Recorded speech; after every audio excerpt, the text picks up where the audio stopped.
Hello students, today we are going to do question number 1 of exercise 7.2, chapter number 7, triangles, class 9th math. What is the first question? See, in an isosceles triangle ABC, एक isosceles triangle दे रखा है हमें ABC. So let's draw one triangle, isosceles triangle बना लेते हैं first of all. In an isosceles triangle ABC.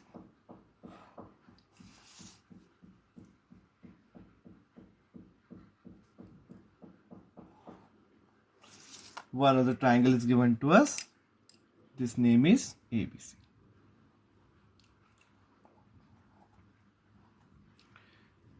With AB equals to AC, these two sides are given to us equal. ये दो side equal दे रखी हैं. AB equals to AC. The bisectors of angle B and angle C intersect each other at O. अब angle B और angle C के bisectors जो हैं वो O पे मिल रहे हैं. तो बाइसेक्टर बनाते हैं. बाइसेक्ट कर देता है एंगल्स को, एंगल B और एंगल C के bisector.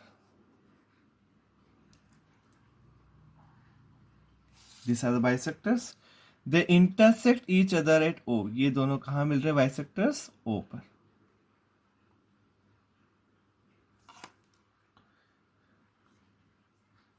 Join A to O and we have to join A to O. तो join करते हैं A to O.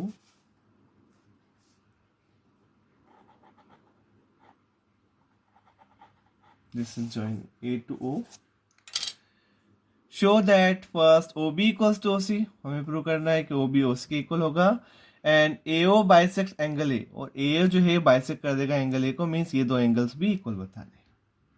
So let's start.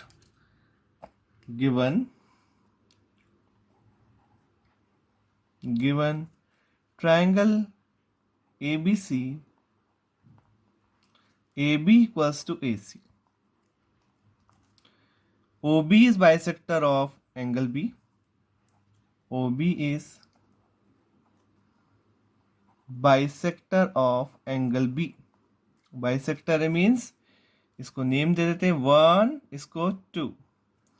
Bisector क्या करता है? डिवाइड कर देता है एंगल्स को 2 इक्वल एंगल्स में. OB बाइसेक्टर है एंगल B का, तो इससे क्या रिजल्ट आएगा? Angle 1 equals to angle 2. ये दोनों इक्वल होंगे इक्वल्स टू x से. इसको मान भी लिया कि ये दोनों x के इक्वल है. आल्सो क्या गिवन है हमारे पास? OC angle C is bisector of angle B and angle C. Angle C का बाइसेक्टर कौन है? OC. तो again also OC is bisector of angle C. तो इससे क्या रिजल्ट आएगा? इसको नेम दे देते हैं एंगल 3 और angle 4. It implies angle 3 equals to angle 4 equals to y दे देते हैं इसको. ओके. टू शो, हमें शो क्या करना है? To show OB equals to OC, first we have to show OB OC के इक्वल है. And secondly we have to show AO bisect angle A. AO bisects angle A. और angle A को bisect करना means हमें show करना है 5, 6 के equal बताना है. दैट इज 5, 6 के इक्वल बताना. एंगल 5 एंगल 6 के इक्वल.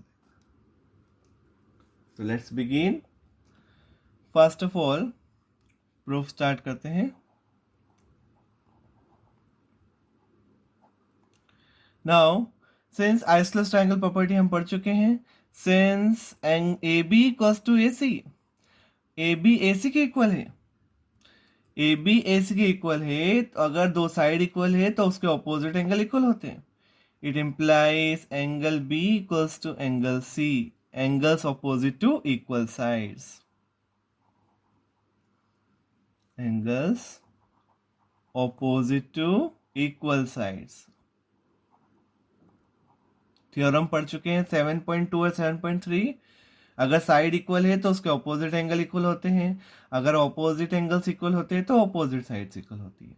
तो AB AC के इक्वल है तो AB का ऑपोजिट एंगल C, AC का ऑपोजिट एंगल B. तो angle B equals to angle C. Now अगर दो एंगल्स इक्वल हैं तो उसके हाफ भी इक्वल होंगे.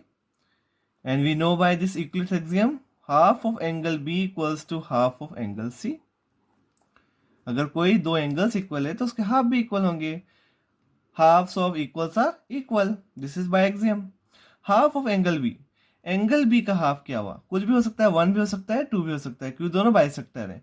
एंगल सी का हाफ क्या हुआ? 3 भी हो सकता है, 4 भी हो सकता है. क्यों? क्योंकि दोनों बाइसेक्टर हैं. तो हाफ ऑफ एंगल बी हमें जो जरूरत है वो लिख देते हैं. तो क्या है हमें जरूरत? 2 की. तो इससे रिजल्ट आया एंगल 2. और हाफ ऑफ एंगल सी से क्या रिजल्ट आया? Angle 3. Angle 2 equals to angle 3. 1 और 2 इक्वल है, तो हाफ ऑफ एंगल बी की जगह हमने कुछ भी लिख दिया. 1 भी लिख सकते हैं और 2 भी लिख सकते हैं. Angle 2 equals to angle 3. और अगर दूसरा हाफ लिखे तो क्या आएगा? Angle 1 equals to angle 4. दोनों हो सकते हैं बिकॉज 1 2 के इक्वल है और 3 4 के इक्वल है. ये गिवन है. 2 3 के इक्वल हो गया और 1 4 के इक्वल हो गया. तो जो रिजल्ट आया उसको, ये result, there are the 2 result आए हमारे पास. एक एक करके दोनों रिजल्ट लेते जाते हैं. फर्स्ट लेते हैं. First one, if angle 2 equals to angle 3. अब देखो, एंगल 2 एंगल 3 के इक्वल है इन ट्राइंगल. इस ट्राइंगल में एंगल 2 एंगल 3 के इक्वल है. तो इससे रिजल्ट आया OB equals to OC.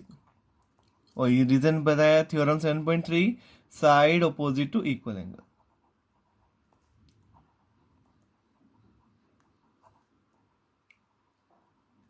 Side opposite to equal angle.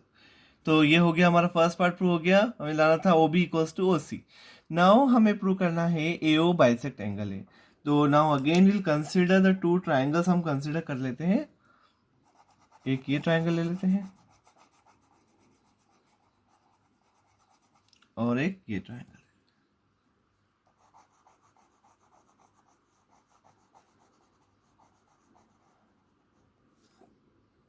So 2 triangles consider करते हैं.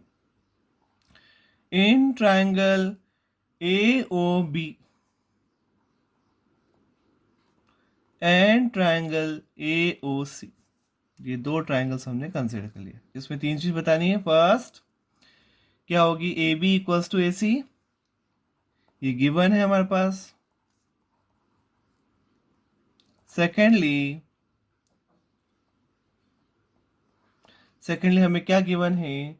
Angle 1 equals to angle 4. ये रहा. इस ट्राइंगल में एंगल 1, इस ट्राइंगल में एंगल 4. ये एंगल 1 है और ये angle 4. Angle 1 equals to angle 4 proved above.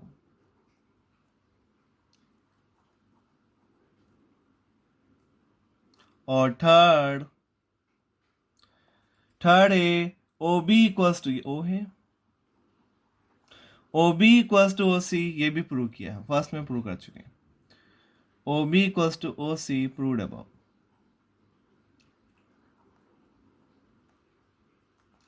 तो कौन सी कन्ग्रुएंसी लग गई इससे? हमारे पास कौन सी कन्ग्रुएंसी आ गई इसकी? SAS, side angle side. SAS. Therefore by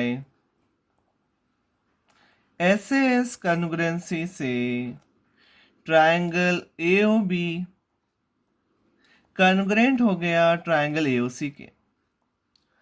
और हमें मालूम है एक बार अगर ट्राइंगल कन्ग्रुएंट हो जाते हैं तो उसके रिमेनिंग पार्ट्स क्या हो जाते हैं? इक्वल हो जाते हैं. तो इससे क्या रिजल्ट आएगा? इससे रिजल्ट आएगा angle 5 equals to angle 6. CPCT जो हमें चाहिए वो ले लेते हैं. Angle 5 equals to angle 6. ये 2 ट्राइंगल कन्ग्रुएंट हो चुके हैं तो 5 6 के इक्वल होगा. CPCT corresponding parts of congruent triangles. यही हमें लाना था. हमें बताना था AO bisect angle A. Angle A को बाइसेक्ट करेगा AO. तो कर दिया. 5 और 6 इक्वल आ गए. तो therefore write, therefore OA bisects angle A. So hence this completes. I hope you understood the question. Thank you so much for watching the video.